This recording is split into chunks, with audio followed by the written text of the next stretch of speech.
बिस्मिल्लाहिर्रहमानिर्रहीम। आज की इस टॉपिक में हम प्रेशर से रिलेटेड बात करेंगे, उसके यूनिट्स की बात करेंगे और एटमॉस्फेरिक प्रेशर को देखेंगे कि उसके क्या असरात हैं वेदर के ऊपर। आइए मिलकर समझते हैं कि प्रेशर क्या है।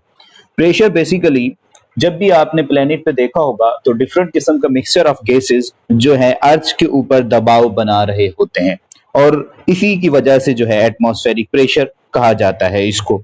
अब प्रेशर बेसिकली क्या है? प्रेशर जो है फोर्स है, दबाव है, फोर्स है, वेट है किसी भी सरफेस एरिया के ऊपर। अगर हम कहें कि किसी भी एरिया पर अगर फोर्स लग रही है तो उसको हम प्रेशर का नाम देते हैं। इसलिए हम डिफाइन करते हैं the magnitude of force that is applied on the surface of an object. वो सरफेस चाहे अर्थ हो, वो सरफेस चाहे किसी की बॉडी हो, वो सरफेस चाहे कोई भी ऑब्जेक्ट हो, वो नॉन लिविंग हो या लिविंग हो, तो उस सरफेस के ऑब्जेक्ट पर जब हम फोर्स अप्लाई करते हैं किसी भी यूनिट एरिया पर तो उसको हम नाम देते हैं प्रेशर का। इसी तरीके से जब अर्थ के इर्द गिर्द में अराउंड में जो मिक्सचर ऑफ गैसेस होते हैं तो वो मिक्सचर ऑफ गैसेस फोर्स लगा रही होती हैं एरिया ऑफ द अर्थ पर, तो इसी को हम कहते हैं एटमॉस्फेरिक प्रेशर। प्रेशर का फार्मूला होता है फोर्स अपॉन एरिया। ये आप 9th मैट्रिक क्लास से पढ़ते हुए आए हैं। इसका एसआई यूनिट होता है पास्कल और जो बराबर होता है न्यूटन मीटर इनवर्स स्क्वायर के बराबर। ये पास्कल क्या है? 1 newton force that is defined at an area of a square metre. अगर हम कोई भी न्यूटन फोर्स जिसको हम लगाएं किस पर, किसी भी स्क्वायर मीटर एरिया पर, तो उसको हम कहते हैं वो पास्कल के बराबर होता है और पास्कल बराबर होता है न्यूटन मीटर इनवर्स स्क्वायर के। अब ये जो एटमॉस्फेरिक प्रेशर देखा है इसका एक बेसिक यूनिट होते हैं डिफरेंट किस्म के, तो उसको हम एटमॉस्फेरिक यूनिट भी कह रहे होते हैं, पास्कल भी कह रहे होते हैं, न्यूटन मीटर इनवर्स स्क्वायर भी कह रहे होते हैं। तो याद रखिएगा 1 atmospheric pressure is equal to the 1 atmosphere जो यूनिट होता है वो बराबर होता है 101325 पास्कल के। और ये पास्कल जो है एक pascal 1 newton metre inverse square के बराबर होता है। इसी वजह से हम कहते हैं कि 101325 pascal is equal to the 101325 newton metre inverse square के बराबर भी होता है। 1 एटीएम के अंदर एक और यूनिट होता है जिसको हम कहते हैं पाउंड पर स्क्वायर इंच। तो ये पाउंड पर स्क्वायर इंच जो होता है वो 1 एटीएम में 14.7 होते हैं। 1 एटीएम के अगर हम किलो पास्कल बनाएं तो याद रखिएगा किलो पास्कल जो बनते हैं वो बनते हैं 101.325 किलो पास्कल के बराबर होता है। एक इंस्ट्रूमेंट होता है जिसको हम कहते हैं बेरोमीटर। एक ऐसा इंस्ट्रूमेंट जो क्या करता है? मेजर करता है किसको? प्रेशर को। अब ये मेजर करता है जिस प्रेशर को, जो डिवाइस होती है उसको हम कहते हैं बेरोमीटर। बेरो कहा जाता है प्रेशर को, मीटर कहा जाता है कि जो मेजर करे किसको? प्रेशर को मेजर करे। एक और डिवाइस होती है जिसको हम कहते हैं मैनोमीटर। मैनोमीटर जो है बेरोमीटर की ही टाइप होती है, बेरोमीटर की टाइप होती है manometer. Type of barometer that can be used to measure the pressure of a gas enclose in a container. हमारे पास कोई कंटेनर है, उसके अंदर हमने गैसेस को एनक्लोज किया है, एनक्लोज करने के बाद उसको हम मेजर कर रहे हैं। अब उस प्रेशर को हम जो मेजर करेंगे वो करेंगे मैनोमीटर के जरिए, जिस में किसी भी कंटेनर के अंदर गैसेस को इनक्लोज किया हो। एक हमने बैरोमीटर का देखा, बैरोमीटर ऐसी डिवाइस जो प्रेशर को मेजर करे, और मैनोमीटर जो है वो बैरोमीटर की ही टाइप है। न्यू टेक्स्ट बुक बोर्ड के मुताबिक कुछ न्यूमेरिकल्स दी गई हैं। उन न्यूमेरिकल्स को हम सॉल्व करते हैं कि एटीएम से पाउंड पर स्क्वायर इंच को किस तरीके से निकाला जाता है, या फिर पाउंड पर स्क्वायर इंच से एटीएम में कैसे जाया जाता है, और किलो पास्कल कैसे बनाए जाते हैं, और टार कैसे बनाए जाते हैं। The pressure of gas filled in automobile tyre is generally measured in pound पर स्क्वायर इंच।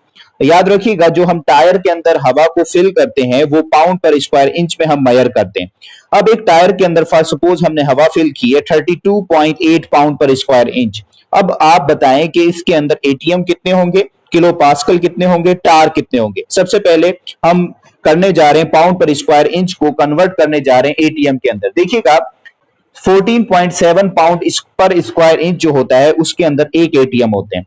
अगर 14.7 के अंदर एक एटीएम है तो हम क्या करेंगे, इसको जो 32.8 है इसको डिवाइड करेंगे 14.7 से और हमारे पास जवाब आएगा 2.23 एटीएम। तो हमने इस तरीके से एटीएम में इसको कन्वर्ट कर दिया। अब हम कन्वर्ट करने जा रहे हैं किलो पास्कल में। 14.7 पाउंड पर स्क्वायर इंच बराबर होता है 101.325 किलो पास्कल के। अब हमने क्या करना है, इसको कन्वर्ट करना है। तो कन्वर्ट किस तरीके से करेंगे, पहले हम 32.8 को मल्टीप्लाई करेंगे 101.325 से, और फिर हमने क्या करना है, इसको डिवाइड करना है 14.7 से, और हमारे पास किलो पास्कल का आंसर आ जाएगा। थर्ड वन जो है हमारे पास पाउंड पर स्क्वायर इंच को हम कन्वर्ट करेंगे टार के अंदर, और इस टार में हमें पता है कि 14.7 पाउंड पर स्क्वायर इंच में जो है 760 टार बराबर होते हैं।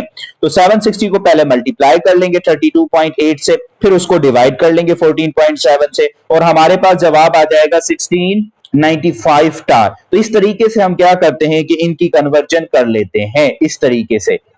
एक बड़ा इंटरेस्टिंग टॉपिक दिया हुआ है आपकी जो न्यू टेक्स्ट बुक है, उसके अंदर मेट्रोलॉजी का एक टॉपिक है जिसमें कहा जा रहा है कि एटमॉस्फेरिक प्रेशर के क्या असरात होते हैं वेदर के ऊपर। देखें, जो हमारा एटमॉस्फेरिक प्रेशर होता है उसको हम दो पार्ट्स में डिवाइड कर लेते हैं, एक को कहते हैं हम हाई और दूसरे को हम कहते हैं लो। पहले समझेंगे कि ये लो प्रेशर एटमॉस्फेरिक प्रेशर क्या है, हाई एटमॉस्फेरिक प्रेशर क्या है। अर्थ का ऐसा एरिया, बेसिकली ऐसा एरिया जहां पर उसकी सराउंडिंग में तो प्रेशर ज्यादा हो लेकिन उस एरिया पे कम हो, तो उसको हम कहते हैं लो प्रेशर सिस्टम। और इसी लो प्रेशर सिस्टम को बेटा याद रखिएगा कहते हैं हम डिप्रेशन, डिप्रेशन कहते हैं। तो अब जो लो प्रेशर सिस्टम होता है, जहां पर जिस एरिया पर लो प्रेशर होगा तो वहां पर क्या होती है, सफोकेशन बढ़ जाती है, सफोकेशन बढ़ जाती है, और वहां पर गर्म हवाएं ऊपर की जानिब बढ़ने लगती है, गर्म हवाएं जो है ऊपर जाने लगती है, जिस तरीके से यहां पर डायग्राम में देख सकते हैं। ये गर्म जो हवाएं हैं ये ऊपर जाती हैं, ऊपर जाने के बाद ये कन्वर्ट हो जाती हैं बेटा किसके अंदर, ये कन्वर्ट होती हैं क्लाउड्स के अंदर। ये जो है ये क्लाउड में कन्वर्ट हो जाते हैं, और ये क्लाउड में कन्वर्ट होने के बाद ये इनवाइट करते हैं किसको, विंड को, ये स्टॉर्म को इनवाइट करते हैं, और ये रेन को इनवाइट करते हैं। आपने आजकल देखा हो कि जैसे ही सफोकेशन बढ़ती है और वेदर का माहौल कन्वर्ट होने लगता है, सफोकेशन बढ़ने लगती है, तो बड़े बुजुर्ग कहते हैं कि बस अभी ही बारिश आने वाली है। तो ये इसी तरीके से है कि जो लो प्रेशर सिस्टम होता है जिसको हम डिप्रेशन का नाम दे रहे होते हैं, यहां से हवाएं बढ़ती हैं, गर्म हवाएं, और वो क्लाउड्स के अंदर कन्वर्ट हो जाती है। किसके अंदर कन्वर्ट हो जाएगी, क्लाउड्स के अंदर जो है वो कन्वर्ट हो जाएगी। और ये जो बढ़ती हैं ये जाती हैं किस तरीके से जाएंगी, याद रखिएगा, ये एंटी क्लॉकवाइज, याद रखिएगा, ये हवाएं बढ़ती हैं किसकी वजह से, एंटी क्लॉकवाइज से जाती हैं। और हमारे पास एक होता है high pressure system. High pressure system जो होता है उसमें क्या होता है कि ऐसा एरिया अर्थ का जिसकी सराउंडिंग की बनिस्बत क्या हो कि उसका प्रेशर ज्यादा हो, ऐसा एरिया जहां पर जो है प्रेशर ज्यादा हो लेकिन सराउंडिंग में कम हो, तो उस प्रेशर सिस्टम को कहते हैं हाई प्रेशर सिस्टम। और इस हाई प्रेशर सिस्टम से क्या होता है कि सराउंडिंग में जो है वो गैसेस मतलब एयर्स जो है मूव करना स्टार्ट होती हैं। और हाई प्रेशर सिस्टम में क्या होता है कि कोल्ड एयर्स, जो हवा कोल्ड होती है। अब ये हाई प्रेशर से जो हमारी एयर्स होती है वो लो प्रेशर की तरफ भी जाना स्टार्ट हो जाती हैं। हाई प्रेशर सिस्टम में क्या होता है कि हमारा वेदर साफ हो जाता है, कोई क्लाउड नहीं आता, कोई स्टॉर्म नहीं आता, कोई बारिश नहीं आती। लेकिन लो प्रेशर में क्या हो रहा था, क्लाउड्स भी बन रहे थे, और वो जो क्लाउड्स बन रहे थे वो किस तरीके से बन रहे थे कि जब लो प्रेशर से एयर्स जो है ऊपर की तरफ जा रही थी, और ये जो ऊपर की तरफ जाएंगी ये किस तरीके से जाएंगी, ये एंटी क्लॉकवाइज जाएंगी। किस तरह जाएंगी, एंटी क्लॉकवाइज। और आप लोगों को मालूम है कि एंटी क्लॉकवाइज मूवमेंट किसको कहते हैं, ये हमारे पास फॉर सपोज इसको हम कहते हैं, ये हमारे पास कहलाता है एंटी क्लॉकवाइज। और जो हाई प्रेशर सिस्टम होता है उसमें क्या होता है, जो मूवमेंट होती है एयर्स की वो क्लॉकवाइज होता है। और आप जानते हैं कि क्लॉकवाइज किस तरीके से होगा, ये हमारे पास क्लॉकवाइज मूवमेंट आ जाएगी। इसी तरीके से हमने कहा the size and number and motion of the particles increases, atmospheric pressure is increases and vice versa. जैसे ही गैस का जो हमारे पास गैसेस है उनका साइज बढ़ेगा, नंबर बढ़ेगा, उनकी मोशन बढ़ेगी, तो हमारे पास जो है एटमॉस्फेरिक प्रेशर भी इंक्रीज हो जाएगा। अगर कम होगा तो क्या होगा, एटमॉस्फेरिक प्रेशर कम हो जाएगा। The area which experience high pressure, ऐसा एरिया जो हाई प्रेशर एक्सपीरियंस कर रहा है उसको कहते हैं हम high pressure system. High pressure system उसको हम कहेंगे। In such area dry cold dense air moves downwards to the ground. क्या होगा, डाउनवर्ड्स जो है मूव करेगा। और एक और बुक में जो है बात लिखी हुई थी, वो बात ये लिखी हुई थी कि जो हमारे पास क्लाउड्स बनते हैं तो ये क्लाउड्स क्या करते हैं, दिन के वक्त क्या करेंगे, सनलाइट को ट्रैप करेंगे, मतलब सनलाइट को नीचे आने नहीं देंगे। तो डे में क्या होगा, डे में जो है ठंड होगी। लेकिन जैसे ही नाइट होगा, लो प्रेशर सिस्टम की बात की जा रही है, जैसे ही नाइट होगा तो वही क्लाउड क्या होगा, जो सनलाइट उसने रेडिएशंस को ट्रैप किया था वो अब नीचे भेजना स्टार्ट कर देगा, और नाइट में क्या होगा, उन रेडिएशंस की आने की वजह से गर्मी बढ़ जाएगी। तो ये सारा का सारा एटमॉस्फेरिक प्रेशर था और उसके इफेक्ट्स हमने देखे क्या वेदर से रिलेटेड थे। अगर आपको कोई भी सवाल हो तो आप लोग हमारे व्हाट्सएप पर कांटेक्ट कर सकते हैं। व्हाट्सएप नंबर है 03077542 504। Thank you so much.